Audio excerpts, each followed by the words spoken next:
بسم اللہ الرحمن الرحیم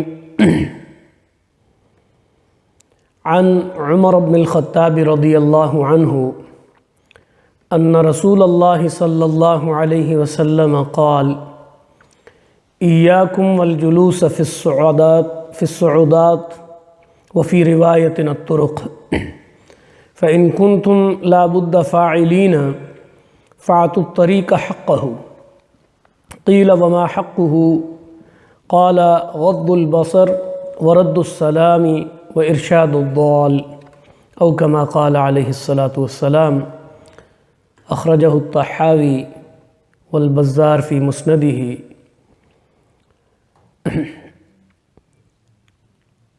معزز و مکرم خواتین و حضرات، سامعین و سامعات، سیدنا عمر ابن الخطاب رضی اللہ تعالیٰ عنہ سے یہ روایت امام طحاوی رحمہ اللہ نے اپنی حدیث کی کتاب مشکل الاثار میں اور امام بزار نے اپنی مسند میں نقل کی ہے کہ رسول اللہ صلی اللہ علیہ وآلہ وسلم نے ارشاد فرمایا کہ ایاکم والجلوس فی الطرقات، کہ راستوں میں بیٹھنے سے باز آ جاؤ، راستوں میں بیٹھنے سے بچو۔ اور ایک روایت میں لفظ صعودات کا ہے اور ایک میں طرقات کا۔ اور اگر ایسا کرنا ضروری ہو تو راستے کا حق ادا کرو۔ پوچھا گیا کہ اے اللہ کے رسول صلی اللہ علیہ وآلہ وسلم، راستے کا حق کیا ہے؟ ارشاد فرمایا کہ اپنے نگاہوں کی حفاظت، نگاہوں کا جھکا کر رکھنا، سلام کا جواب دینا اور کسی گم شدہ کو راستہ دکھانا۔ تین حقوق بیان فرمائے۔ چند چیزیں اس حدیث پاک کے اندر انتہائی اہم ہیں۔ پہلی بات تو یہ کہ ایک دوسری روایت میں بھی یہ بات ملتی ہے کہ حضور علیہ الصلوۃ والسلام نے جب یہ بات ارشاد فرمائی کہ راستوں میں، گزرگاہوں میں، گلیوں اور سڑکوں میں جہاں لوگوں کی آمد و رفت ہو وہاں بیٹھا نہ کرو، مجلسیں نہ جمایا کرو۔ تو صحابہ نے عرض کی یا رسول اللہ صلی اللہ علیہ وسلم، یہ ہمارا ایک کلچر ہے، ہم اس کو اپنی لائف کا ایک لازمی حصہ سمجھتے ہیں، ہمارے لیے انٹرٹینمنٹ ہے۔ تو آپ نے فرمایا کہ اگر ایسا مجلسوں اور تمہاری مجلسوں کے لیے اور اٹھنے بیٹھنے کے لیے اور اپنی گپ شپ کے لیے ضروری ہو تو پھر راستے کا حق ادا کرو۔ اور پھر یہ تین حقوق ارشاد فرمائے۔ یعنی پہلی بات تو اس حدیث کے اندر یہ ہے کہ انسانیت کو ہر قسم کی تکلیف سے بچانے کے لیے صرف اسلام نے ٹھوس اقدامات کیے ہیں کہ عام گزرگاہوں اور عام راستوں کو معاشرے کی اجتماعی ملکیت قرار دیا ہے۔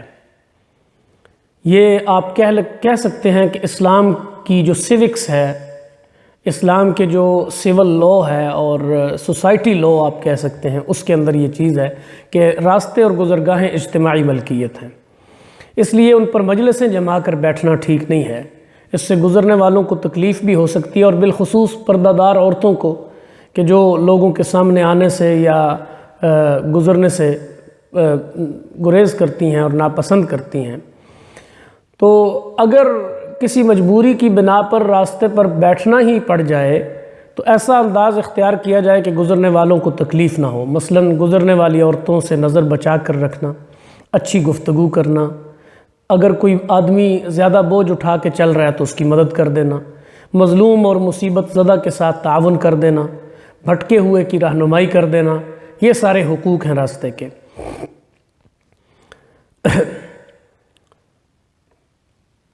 امام البانی رحمہ اللہ نے اس حدیث پر تبصرہ کرتے ہوئے یہ بات فرمائی ہے کہ یہ حدیث چند اہم آداب اسلامی پر مشتمل ہے جس کا تعلق راستوں اور گھروں کے صحنوں میں بیٹھنے سے ہے۔ مسلمانوں کو چاہیے کہ وہ ان آداب کا احترام کریں، اور بالخصوص ان امور کا جو فرض ہیں، مثلاً عورتوں سے اپنی نگاہوں کو پست کرنا گزرگاہوں میں یا ویسے بھی، یہ تو دوسری کئی احادیث میں اس کا حکم دیا گیا ہے، غض بصر۔ اور خود قرآن مجید میں قُلْ لِلْمُؤْمِنِينَ يَغُضُّوا مِنْ أَبْصَارِهِمْ وَيَحْفَظُوا فُرُوجَهُمْ ذَلِكَ أَزْكَىٰ لَهُمْ إِنَّ اللَّهَ خَبِيرٌ بِمَا يَصْنَعُونَ۔ اب کہ مسلمان مردوں سے کہو کہ اپنی نگاہیں جھکا کر رکھیں اور اپنی شرمگاہوں کی حفاظت کریں، یہی ان کے لیے پاکیزگی ہے۔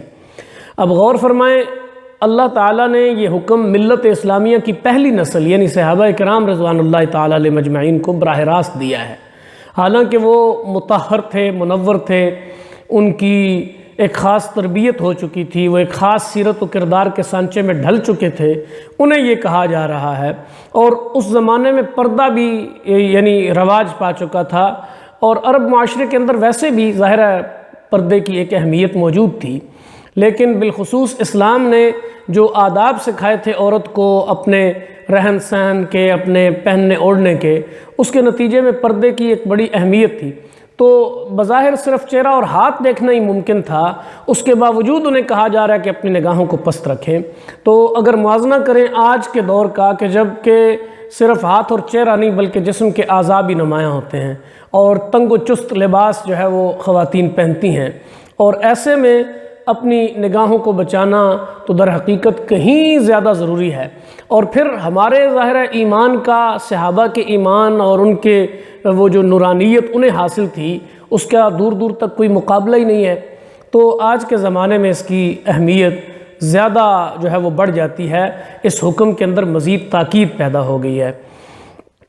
تو یہ راستے کے آداب ہیں، یعنی غض بصر کے اوپر میں نے زیادہ بات کی ہے، رد سلام، کوئی شخص یعنی راستے کا یہ بھی ادب ہے۔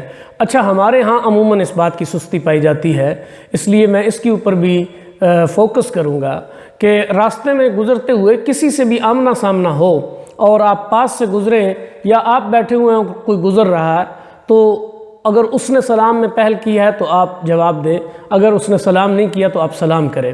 تو یہ رد السلام یعنی سلام کرنا یا سلام کا جواب دینا، یہ بھی راستے کا حق ہے۔ اور تیسری چیز ہے ارشاد الضال، کہ کوئی شخص بھولا بھٹکا ہے اور اس ماحول میں، اس علاقے میں نیا ہے، تو اس کی رہنمائی کر دینا، یا اگر کوئی مصیبت زدہ ہے تو اس کی مصیبت کر دینا، تو کسی کو تکلیف میں دیکھا تو اس کی تکلیف کو دور کر دیا، یہ سارے راستے کے آداب ہیں۔